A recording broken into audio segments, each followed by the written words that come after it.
There you are! Oh my God! Calculating route. My car. Please make a U-turn where safe. I have found Florian Cravic. There's a man called Talbot Daniels who will lead us to him. Talbot? I know him from some of the card games I play. So, we're finally going to kill Florian Cravic.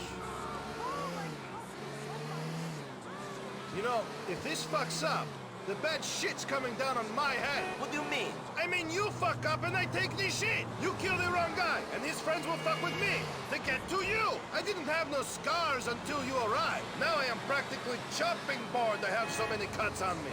You are a rich chopping board. I worry for you, NB. Sometimes you just gotta let the hate go. You really going to feel better once Florian is dead? Soon, we will find out.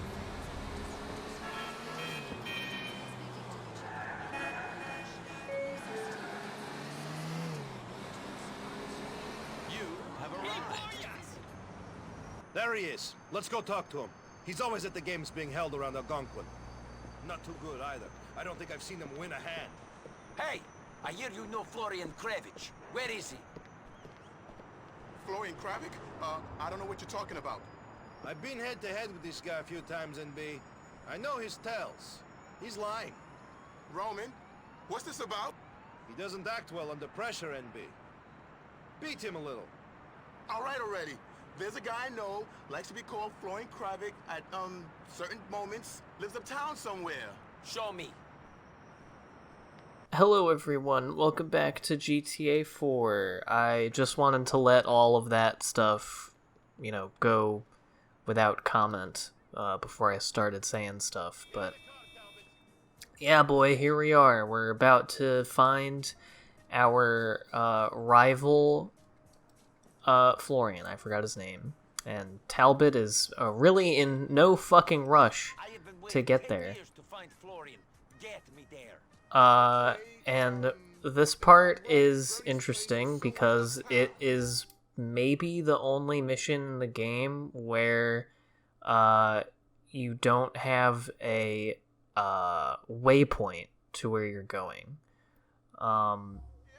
Yeah, that was just me making sure that I, knew what direction Uptown would be in. Because, yeah, he just says Uptown, and you start going in a direction until he starts yelling at you. Like right here, where I accidentally am going on a one-way street. Help! You would not last long in a car with me normally, buddy. Man, yeah, Talbot, I don't think he ever comes back. I don't know if anybody wants to, if any GTA wiki editors want to correct me on that, but also, kind of something fun worth mentioning that I didn't notice is that the last episode, part 25, makes this the longest LP that I've done so far. That will probably change. I can think of a couple of games that will probably take more videos than this to do if I ever LP them. But yeah, my longest LP up to this point was actually my first one, Mario Sunshine, and that was 24 videos, so we have now exceeded that. So good job, me. I think we're also coming up pretty shortly on 200 videos. I think I've put up 180 something at this point. I don't know, maybe I should do something for that. It's not like 200 videos is, much of a milestone that matters a whole lot or anything, but whatever. Anyway, here we go. Moment of truth. Florian Cravic. Let's see what the deal is. Be calm! Fuck! Calm! Florian! Oddesand's tebe, Durkajior! Otvori!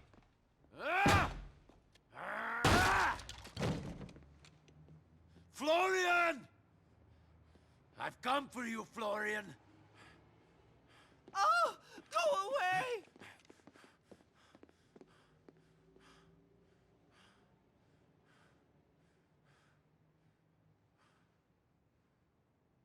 Florian.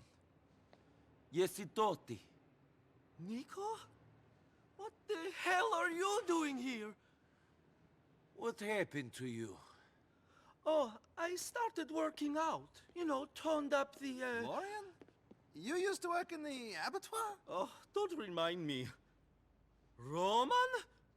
You put on a few vanity pounds. What are you guys doing here? Why did you kick my door down? I've come to ask you some questions. It wasn't you, was it? What wasn't me? Who set us up? It was you or Darko. I thought it must be him. Oh my God. You think it was me? That's why you are here. You've come to kill me. Well, screw you, Niko Bellic and Fatty Roman. It wasn't me, it wasn't. I wouldn't do that.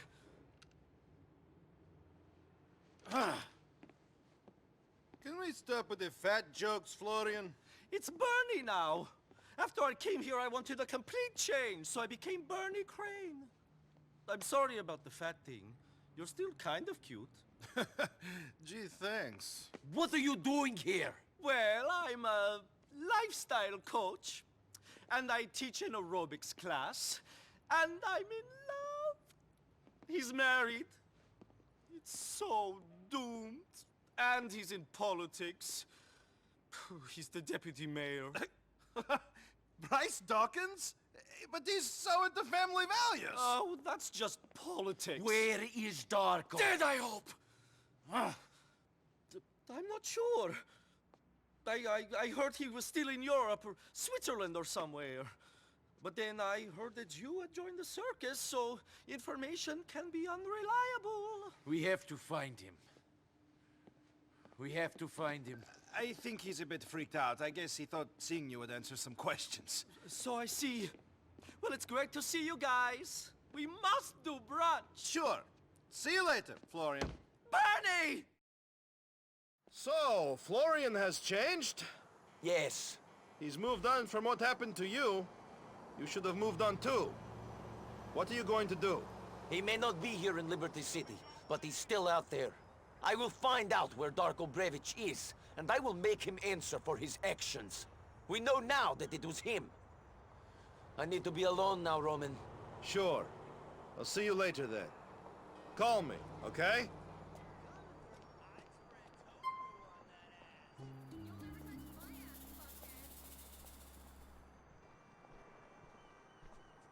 So, there you go. Florian was not who we expected. Nicky, you like some? He wasn't the one I was looking for. Too bad, Cheech. I did what I could. And Ray does not give a flying fuck. So that's that. Yeah, looks like it's Darko Brevic. That was actually the one who sold us out. So we're just gonna have to wait and see until we can find him. As you can probably guess, if you haven't already seen this game and don't already know the story of it, it's gonna be a little bit toward the end of the game. So, yeah. But yeah, I really like Florian / Bernie as a character. I think he's really funny. We will be doing some missions for him shortly. I think I'm gonna get a phone call from him in a minute. Yeah, here it is. He's just a silly guy and makes me laugh. Although, Bernie is... That's not my name! Bernie is one of those characters in GTA games where it's usually, gay characters, where they do inhabit or they do exude some like stereotypical qualities. And I mean, it's not just gay characters. I mean, there's black characters and Asian characters in GTA that all embody some sort of stereotypical notion of the identity group that they're part of. And it's interesting, and I'm certainly not the one to really do a sort of smart analysis of it. I have no idea what kind of traffic incident was going on there. But it is interesting to think about the extent to which those stereotypical characters are like reconstructions of that stereotype or like a satire of that stereotype, because there are like stereotypical or, you know, like these games deal in stereotypes. They deal in very not vulgar, I guess offensive, for lack of a better term, but like, you know, kind of taboo, you know, kinds of characters, kinds of stories, whatever. But for some of them, it's like an actual satire of those things. It's like a reconstruction of or a deconstruction of those stereotypes. But it's kind of hard sometimes to identify the extent to which a character like Bernie is just like a perpetuation of that kind of stereotype or a comment on the stereotype. It's a little bit difficult to suss out. Yeah. Anyway, here we are for what I believe is the last Derek mission, and as you can see, he has crazy eyes, and he's really getting nutty with it in this one. I heard he's being moved. Maybe this is our time. Put all this crap to bed. Get off the drugs. Live with the memories. Hayden's being moved by van from the bacon factory. He's been talking shit about me. Back to the Albany State Correctional Facility. Please, Niko, boy, just this last one. Please. Sure, Derek.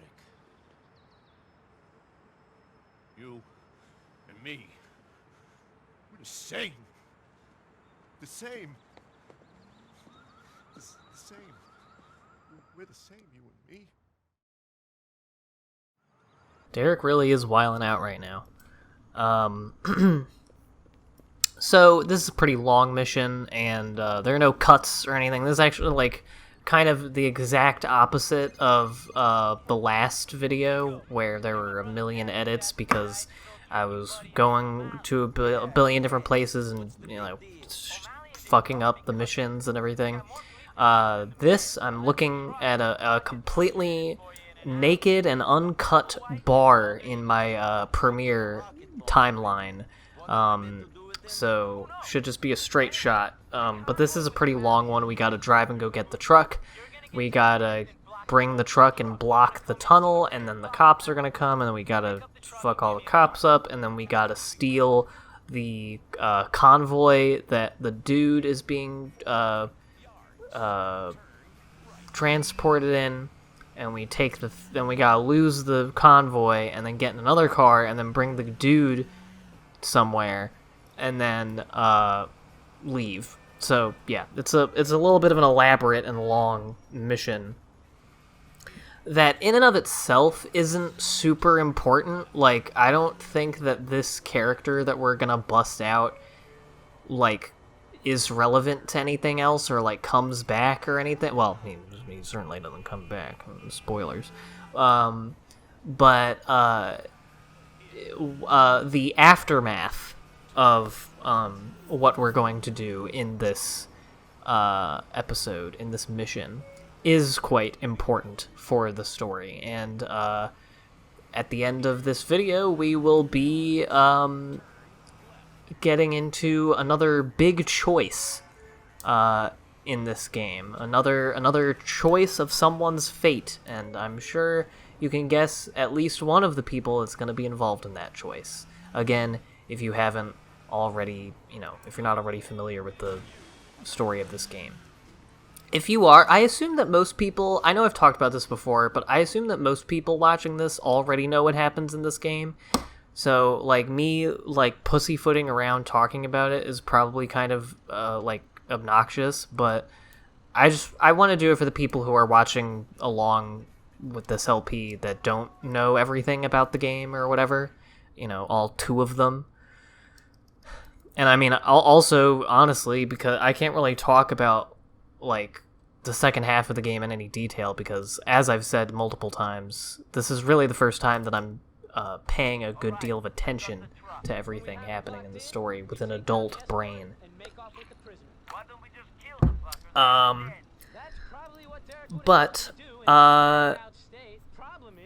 so, now that we are kind of in the home stretch of this video, I'm going to shift gears again to talking about this protest and cop shit that's been going on. I talked about it a little bit in the last one, and nobody seemed to object. So I'm just going to keep going because I do have several more thoughts that I want to share. The first being the fact that, at least in my own experience, like the people that I know in life and the people that I've seen online, and just in general, I don't think it's inaccurate to say that these two sentiments are both fairly prevalent with most American conservatives, at least most pro-Trump conservatives, that holding the standard that, you know, they were the people that a month ago were either, you know, out protesting themselves or were sympathizing with the people protesting to end the pandemic lockdowns and, you know, reopen Applebee's and the beaches and everything, but are, you know, and you know, calling it tyranny that you can't go to Fuddruckers or whatever, or to get a haircut. A lot of those same people, again, both in my life that I've seen online and just in general, the, you know, modern American conservative ethos in general, they all are the ones that are seeing these dozens of examples per day of the cops just wailing on people who are doing nothing and being like, well, you know, they probably deserved it. You know, they might have been being mean to them. You know, and just like, I just think it's very funny how a lot of conservatives, when faced with, like, the actual conditions of a police state, they're like, no, that's good. That's what I want. Which, I mean, you know, we could go into a whole discussion about why that is, but I'm not really going to do that. What I will talk about is the fact that I said as much in a Facebook post the other day, and someone commented on it saying that it wasn't actually all the same people who were saying those two things, and that I was stereotyping. And then he linked to his own blog, where he talks, it was like the cardinal sins of like social media debate, and which, you know, right off the bat, you know, you obviously are not understanding where I'm coming from, because I'm not trying to have a debate with these people. I'm trying to make fun of them. They are not reading my post. It's not for them. I don't want to argue the position of police violence being good or ending the lockdowns early being good. They are both, I think, irresponsible and shitty things to believe. And also, it's a Facebook post. And even when I said, like, in my experience, yes, it has literally been all the exact same people. He was like, well, you said all the same people. Well, alright, okay. So, yeah, maybe not every single one of the people who were against the lockdowns and wanted them to reopen early are now saying that about the police violence, or vice versa. I am just kind of stating a general contradiction in a way of thinking for a lot of American conservatives. Maybe not all of them, maybe not you, as he is. I would call him a conservative. But, like, and, like, I used hyperbole in a Facebook post. I am sorry. I'm sorry that my social media posts, I didn't go through my normal peer review process and, you know, make sure that they were up to the scholarly standards that you need. And, like, I don't want to shit too much on it because, I mean, this is a real person in my life who I don't, like, hate or anything. And, you know, at the end of the day, it was just a Facebook comment, and I didn't respond after that, because, you know, at the end of the day, when I thought about it, I was like, well, this really just comes down to a difference in how he and I see social media and use it, because, you know, he's a dude in, I want to say his late 30s, maybe 40s, and he actually does try to have, you know, like, reasoned political debate on Facebook posts and in Facebook comments. It never works, and at least in my experience, but I don't think, like, social media, to me, is not a place where people go to change their minds. It certainly isn't where I go to try to do that for people. Again, I'm not trying to have a reasoned debate with the people who believe this or represent them accurately. I am making fun of them for the people who agree with me, and also, you know, I'm not going to say, like, oh, well, it got likes, so therefore I'm right, but clearly other people observe this trend in people that they know. I know that my sister, my brother-in-law's, well, I guess he's not my brother-in-law yet, but my sister's boyfriend, or fiance, his family is quite conservative, and they, yes, very much believe both of those things. So, I mean, I'm observing a phenomenon in my own life, and again, I don't think that both of the, like, when I think of the demographic of people who were most against the lockdowns and the demographic of people who are most okay with the police violence, it's usually, like, conservatives, and even more specifically, like, upper middle class white people, who usually end up being pretty conservative. So, yeah. That kind of annoyed me, but I didn't want to get into a whole fight about it, because again, at the end of the day, it really just comes down to, like, that's not why I use social media. I'm not one of those people that treats social media like it's debate club.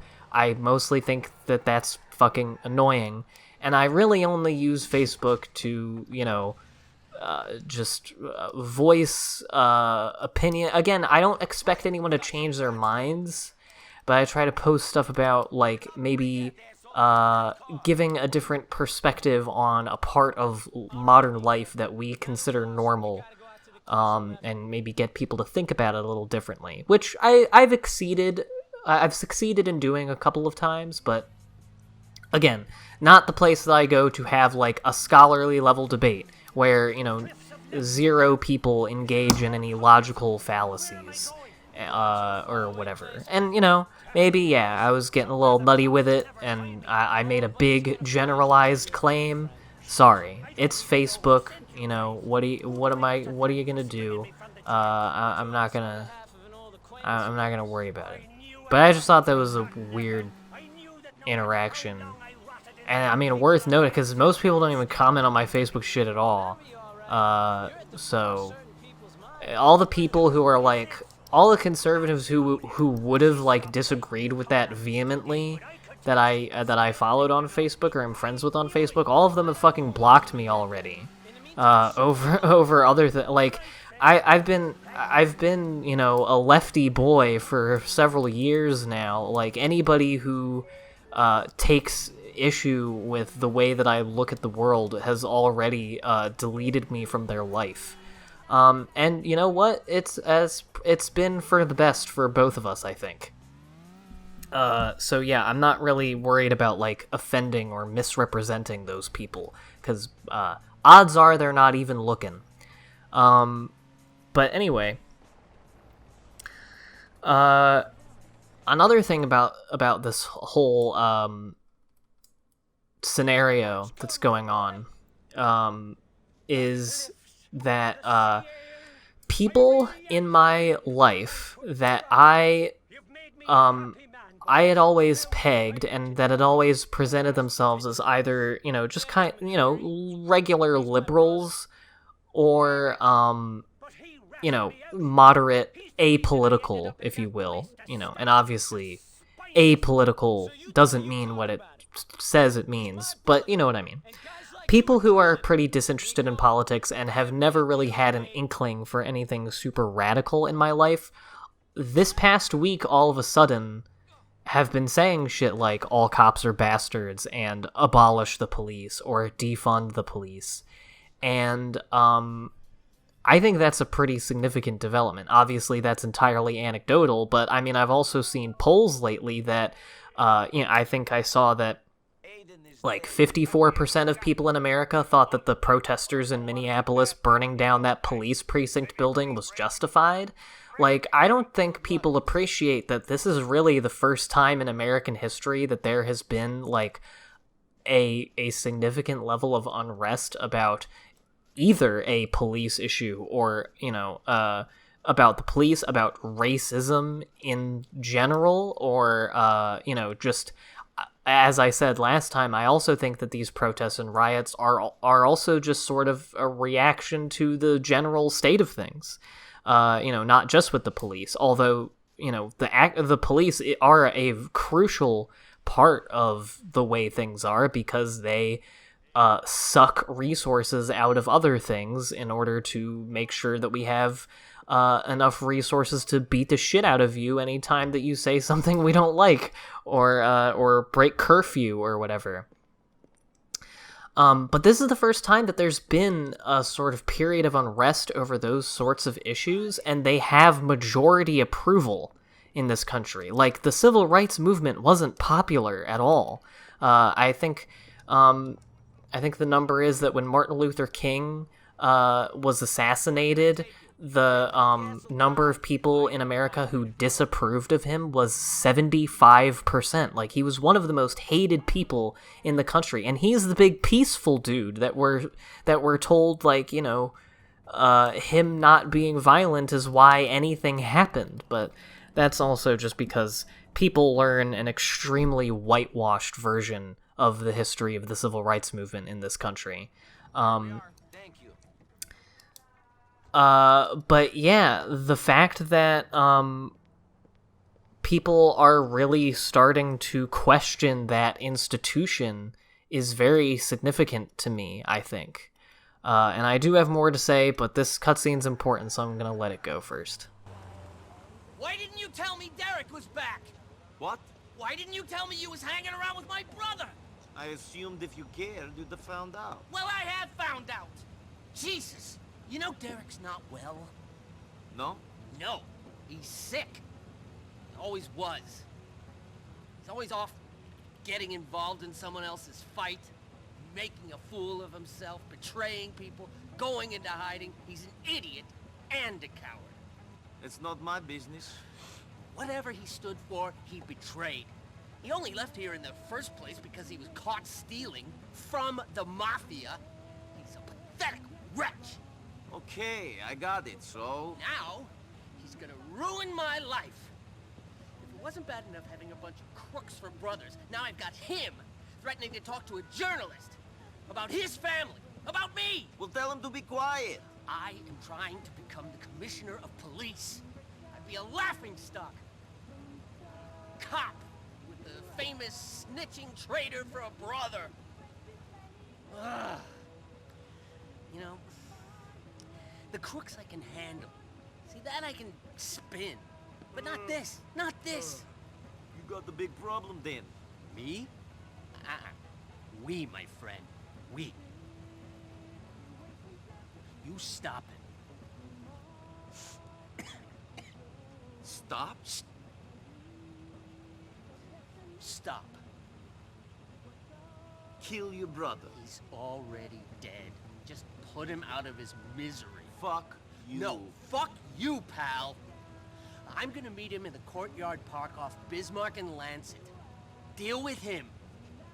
So yeah, Frankie is a fucking asshole. If that wasn't clear enough by this point, he is literally willing to kill his own brother, except he won't even do it himself. He's willing to have his own brother killed so that he doesn't look bad in the papers, so that he can become commissioner of police. So he's a big old asshole, I have to say. But yeah, now we have a decision. We have come to another crossroads. But anyway, before this video ends, I wanted to get my last point out, which is that something good that people are realizing because of all of this is that cops lie all the time. It's a pretty apt discussion to be having for this point of the game, actually. You know, there was that horrible video that came out yesterday of the old man in Buffalo who was just walking and couldn't hear them, and so they pushed him, and he fell back and cracked his head. I believe he is okay now, but I don't know. But they said that he tripped and fell.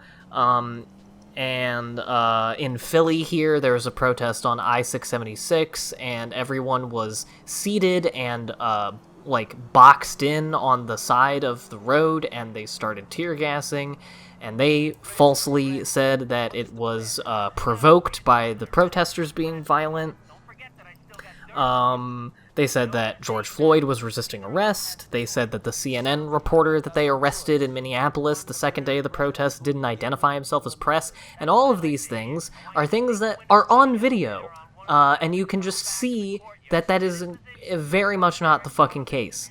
And even people who in my life, who are generally very trusting of the police and of, the institutions of power in general overall, are like, wow, like, they're really just lying their ass off about stuff that we can see them doing.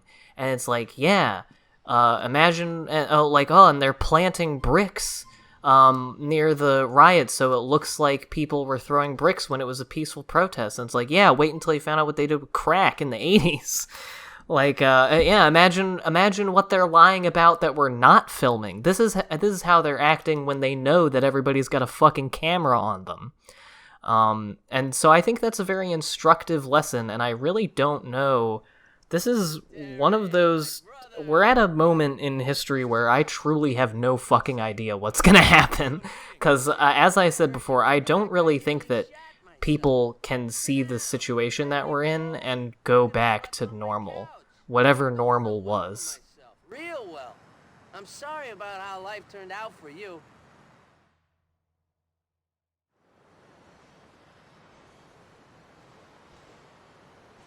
But anyway, this is the big decision. Derek or Francis? Which one should I murder?